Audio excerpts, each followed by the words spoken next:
This morning, the stunning failures from congressional Republicans. Quite honestly, I'll be honest, it's embarrassing. Texas Republican Michael McCall from the U.S. Capitol on how the GOP miscalculated the impeachment of the Homeland Security Secretary. A Texas Democrat wearing hospital scrubs single-handedly saved Secretary Mayorkas from impeachment. The race to lead the Republican Party in Dallas County, suddenly one of the most watched campaigns. Jennifer Stoddard-Hajdu versus Lieutenant Colonel Allen West, both on the program, both taking our questions this morning. And Nikki Haley bringing her presidential campaign to Dallas this week, just after a new poll shows Trump dominating in Texas. Inside Texas Politics with Jason Whiteley starts now. Good Sunday morning. I'm Jason Whiteley. Let's start with the headlines this morning. Nikki Haley is bringing her presidential campaign to Texas.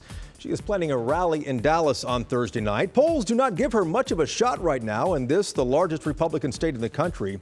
A survey from the University of Houston showed her with 20% support in Texas compared to Trump at 80%. But Haley is still raising money and she still represents a chunk of the GOP.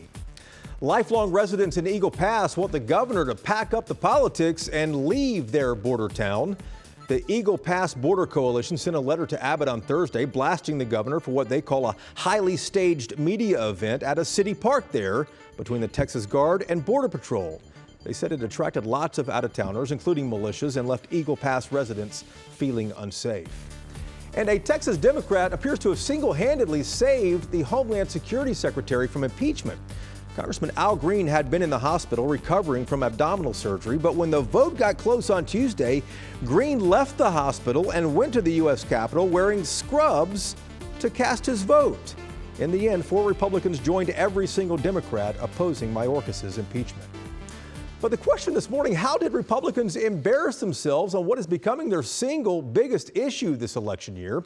Leaders do not put issues to a vote unless they know they have the support they need. And that did not happen with the impeachment vote of the Homeland Security Secretary. Congressman Michael McCall, a Republican from Central Texas, gave us an honest look at what happened and what's next. Chairman McCall, welcome back to the program here. Let's talk about how this could have happened with the impeachment, going to a floor vote, but not all the votes whipped up. This seems like an epic miscalculation. What in the world happened? Well, typically you don't put a bill on the floor unless you have the votes in advance. So the whip operation, I have to question. It really came down to 3 Republicans, 2 of which we knew were going to vote no, but Mike Gallagher, I think, surprised a lot of members with his no vote. And of course, Al Green shows up in scrubs from the hospital, and just a lot of drama. And of course, really, Steve Scalise being in the hospital with blood cancer would have been the deciding vote had he been there. So what we decided to do was to sort of table it, if you will, for a later date. We'll come back and have another vote. And at that point in time, Scalise should be there, and we think it'll pass. Chairman, the border, obviously one of the biggest issues Republicans have in 2024. How much of a setback is this in the middle of an election year? Yeah, I do think, quite honestly, I'll be honest, it's embarrassing. You don't put a bill on the floor unless your team, you're supposed to count the votes. Now, I'm not the whip, right? But you should have your votes in order before you put something on the floor.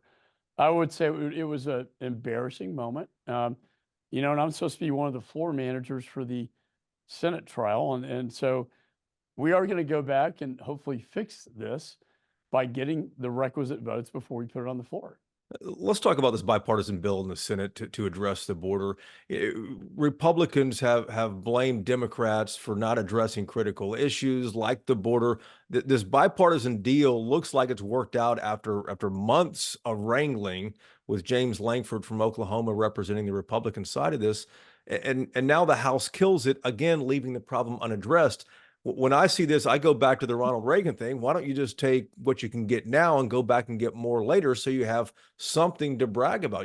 Republicans have already pushed Biden to the right on this issue. Well, you and I think alike. I often use that quote of Reagan. I'm a Reagan Republican. Why not get 85% than go off the cliff with your flag in your hand. But when it comes to this issue, I have to say, it's one of the toughest issues to win on, because if it's not absolutely perfect, you're not going to win everybody. And you're going to get beaten up. You know, Langford got beat up back home. He got censored by his own state party. And so it's perceived as not perfect. It is not HR 2. It does not entertain political asylum to the extent members wanted. And look, I went through this myself when I chaired the Homeland Security Committee, and I've got a lot of battle scars on my back. Anytime you deal with immigration, be careful, because you're probably not going to win. Chairman, but between the border bill, the Mayorkas impeachment, the Israeli funding, Ukraine funding as well, House Republicans, as you know, I'm not telling anything here, but you know, it's a rowdy group there. My question, though, based on all that we have seen in the last week here, is Mike Johnson the person to bring House Republicans together? I'm not sure what the strategy is. I do think he's got a lot of pressure by a handful of Republicans that, have this power to vacate the chair, just like Kevin McCarthy. Chairman, we always appreciate your candidness and joining us on the program. Thank you very much. Well, thanks for having me. I appreciate it. All right, let's bring in the roundtable to talk about this. Bud Kennedy is here from the Fort Worth Star-Telegram. Ian Mitra is with us from Austin, from the Texas Tribune, and Bernadine Steptoe, of course, political producer at WFAA. Bud, let's start with you. Tough week for congressional Republicans. How much of a setback was this? Well, overall, this was one of the most embarrassing moments on immigration since the defeat back during the Bush administration. It's pretty clear you have Republicans divided over whether to move ahead with something or to continue to fight so that no more people come into the country at all. There's this belief, Dan Patrick started it in Texas, that immigrants coming here will all be Democrats, and that if anybody else gets in the country, Republicans will stop winning. That's why they're fighting. Ian, does this matter to the 2024 election? Well, in the election, it could matter. It's going to matter in primary season, too, as we have some primaries coming up. Right now, the narrative has changed on congressional Republicans and Republicans as a whole. They had Democrats on the defense on this issue, and to the point of where, as mentioned, President Biden moved to the right. And now what's the narrative going on right now? It's that the Republicans seem to be getting in their own way. Republicans did have Democrats on the defense, and like Ian said, Republicans are getting in their own way, Bernadine. Well, and also, they're showing that they can't even govern by applying simple political rules. Politics 101, you don't bring a bill to the floor. And they did it. And then they start blaming other people. It was refreshing to hear Representative McCall. At least he's honest and talked about how embarrassing it is. But I don't know if they can get out of each other's way. And we'll see what happens as they try to regroup and go from here. The race to lead the Republican Party in Dallas County, suddenly one of the most watched. Both candidates up next with us here on Inside Texas Politics. Welcome back to Inside Texas Politics. One of the most watched political races in North Texas is the one to lead the local Republican Party in Dallas County. Jennifer Stoddard-Hajdu is the incumbent running for a second term, and her opponent is a well-known name on the right, Lieutenant Colonel Allen West. Both taking our questions this morning. She is up first, followed by West. Jennifer, welcome back to the program here. Thank you for having me. Definitely so. Democrats control all the countywide elected seats here, as you well know. Your opponent's out there talking about how there's no Republican candidate in 75% of the county races this year, and also says 3/4 of the precinct chairs are vacant right now. Why should Republican voters in Dallas County re-elect you? Well, many of those vacant candidacies are judicial candidates. And judicial candidates are hard to recruit until we can prove to them that Republicans can outvote Democrats. And so that's the vast majority of those. And as far as the precinct chair goes, it's really misinformation. We have a lot of precincts in Dallas County that have no people in them. We have precincts that are ditches. We have precincts that are waterways. We have precincts that are businesses. So really, when you look at the numbers, if you look at the Dallas County election department's numbers, there's about 464 voting precincts. That means we have people there that are a substantial vote, and of those, we've filled over 300. So it's a little distorting. Districts are now drawn so narrow, so tight that it's either Democrat or Republican. There's very few swing districts at all here. So it makes it difficult to flip seats. Where do you see any way to pick up any seats anywhere in the county? I think we have a good chance of picking up House District 115. We've got a great candidate there. Who's the incumbent there right now? It's an empty seat. It's Julie Johnson's seat in old northern seat. Dallas Correct, County, yeah. correct. And we have a Capel city council member, former city council member running, Jean Jeune. He's well known out there, and so we're real excited about him. We're hopeful for Jason Metcalf. He's running for Commissioner Court number 1. It is a blue district. However, when they redistricted that district, it became a little bit more red than it was before. So those are 2 of the big districts that we're looking at. But primarily, we're seeing change starting to happen in the surrounding cities. Not so much in Dallas proper, but we just won a conservative runoff in Rowlett City Council. So there's a lot of stuff going on in the outer cities that we feel like we can pick up. If reelected, how do you plan to position the party to pick up more seats than just those couple you mentioned there? Where's the path to victory for the GOP since it controlled this county 20 years ago? Well, we've started down a really great path. So I was able to raise a lot of money for the party, which enabled me to buy data. So I was able to buy information on Republicans and independents. And we've also established our own messaging platform, which allows us to text and email economically. And we've seen it work. The Rowlett seat I was talking about, we worked really hard a texting campaign there, and we were able to take that seat. Jonathan Reeves, who won, actually lost in the general. Nobody got 51%, so there was a runoff, and he beat his Democrat opponent there by 12 points. And that's the first time we really were able to use that information and that system, and we think we can do that. We think we can do it a lot of different places. Why do you think Allen West is challenging you? You know, that's the question I get asked all the time when I'm out campaigning. And, you know, if you look at his tenure as the state party chair, you know, it seems to me that he's trying to boost his paid speaking engagements. He wants to be on Fox News more, and perhaps like when he was the state chair, he wants to build a platform to run for a higher office. That's not why I'm doing it. I'm very concerned about what's going on in our country. I have 2 young children who are young adults. I'm worried about them. I want to make sure they have the same opportunities that I had growing up in Dallas. And I'm also concerned about election integrity and how the public feels about the security of elections and the transparency of our elections. Jennifer, thank you. Thank you.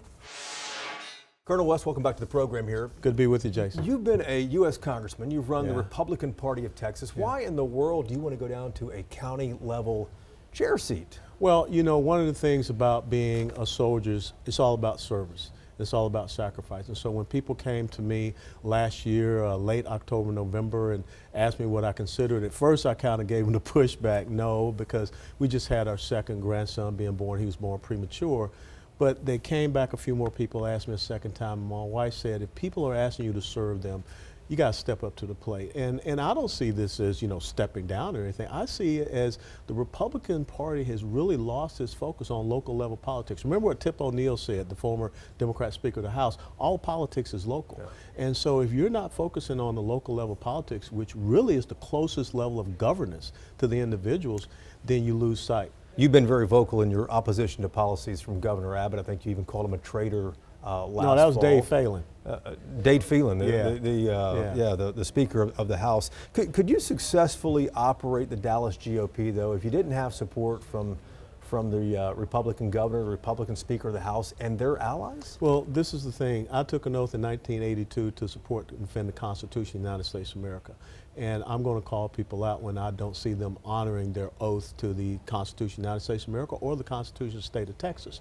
So when you're out there as a state party chairman, you're working hard for Republicans to get reelected, and the very first thing that a new Speaker of the House does is he goes over and grants 13 different chairmanship positions to the people you just helped him to not have as a majority party. And I think you see now that a lot of people aren't happy with Speaker Phelan, and you see the challenge he has in the race. And as a matter of fact, when was the last time you saw a Republican presidential nominee get involved in a local House race? So I think that you have to stand on principle. One of the things I criticized Governor Abbott on was his emergency powers during COVID. After 30 days, you're supposed to go to the legislature. You cannot continue to operate under emergency powers, and something that he did during the 2020 election. He increased early voting from 2 weeks to 3 weeks. You have to go back to the legislature to do that, Governor. And so that's what I want people to do, honor our Constitution.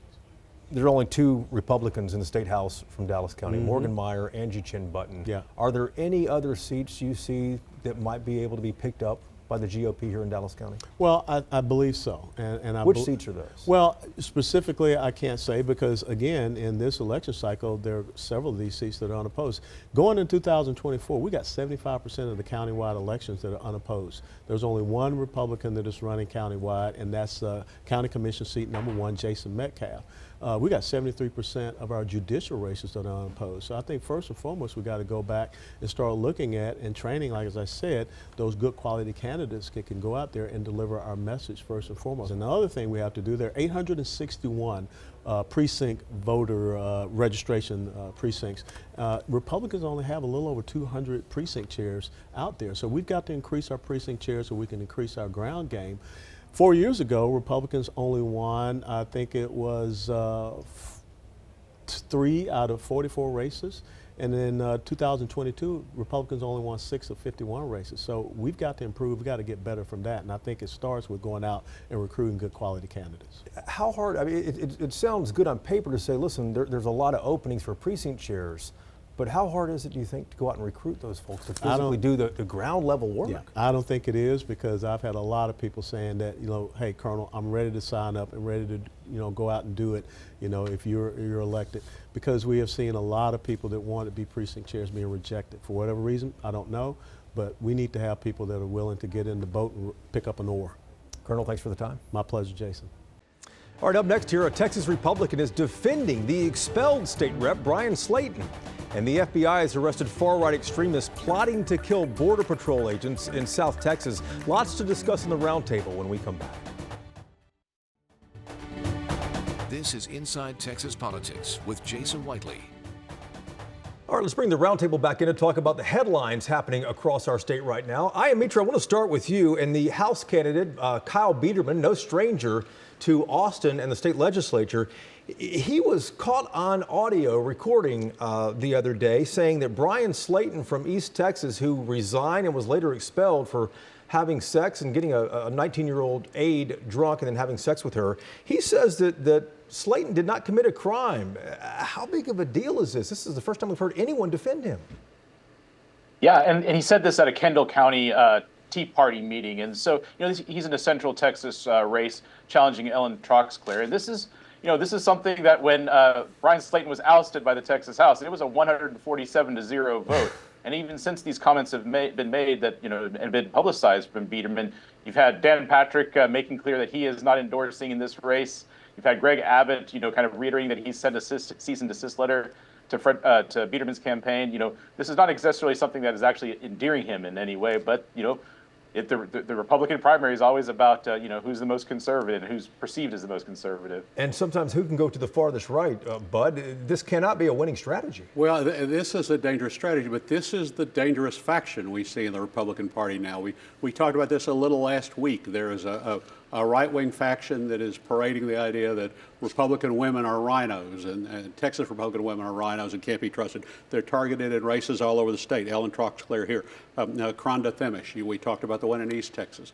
They believe that women shouldn't even be at the legislature. This is something, the idea that you can have sex with a teenage virgin who is an intern in a context of the state work, or anywhere in any circumstances. That's a whole idea. Republican women need to deal with this. Republicans need to deal with this. Do you expect they will, Bernadine? You know what? Nothing surprises me in the Republican Party and then he did commit a crime now. He just was not brought up on it because he plied this 19-year-old with alcohol and then had sex with her. But nothing surprises me, and I want to just mention this because I should have mentioned earlier. When you had Republicans criticizing Representative Al Green for showing up from the hospital to vote and said it was a stunt. So nothing surprises me, but if they vote him in, if he is elected. If Kyle Biederman is elected. Yes. Oh, okay. Yeah, I'm glad you pointed that out. If he's elected, it just goes farther and farther. The Republican Party just goes farther and farther to the right. Well, Jason, just look at these conservative groups, these liberty groups, look at who their leaders are, look at who their spokesmen are. They're all men. Let's go back to what we started with here, and that is the border. We saw the FBI make some arrests, foiling a plot to kill Border Patrol agents. These are far-right extremists who were trying to sell guns down there. We also saw that people on the border sent a letter to Governor Abbott saying, pack up the politics, that's enough. Is he going to listen? At what point does this have impact to him? Well, I think that leaders coming to the border, we had all the state reps go to the border that he was endorsing last week. I think more people going to the border is a good thing. The border should not be remote. It should be someplace that everyone knows about, that everyone goes to. The problem of right-wing vigilantes going to the border has been around 15 years. We have people in the legislature now who went down there as vigilantes. Ian, what do you think? And we just also have to be careful, too, in watching what the rhetoric is around this, too. You know, when the gunman went to El Paso and killed several people at a Walmart, you know, the manifesto that was later found referred to him talking about a Hispanic invasion. You know, the rhetoric does matter and can fuel some things like this. Indeed, it does matter, Bernadine. At the end of the day, though, this is a huge issue for Republicans, and it's a winning issue. They've moved the president to the right on it with the border. Well, actually, it is a winning issue, but it doesn't take away the politics that is going on down in the border, because you have residents who want Abbott and those photo ops out of their neighborhoods because it's making them feel more unsafe. It's more dangerous for them. Yeah. So while it's good for them going down there, not listening to those residents and making those residents more afraid of even being in their neighborhoods, how does that pan out? How does that pan out? And apparently, it doesn't matter to Abbott and the rest of them. He should listen to the DPS when there's a public safety threat. Yeah, and that's actually part of our podcast we released this morning, talking about what it's like on the border from someone who actually lives there. Nevertheless, thanks for joining us for Inside Texas Politics. We're back next Sunday to take you inside, so we hope you can join us then. Take care.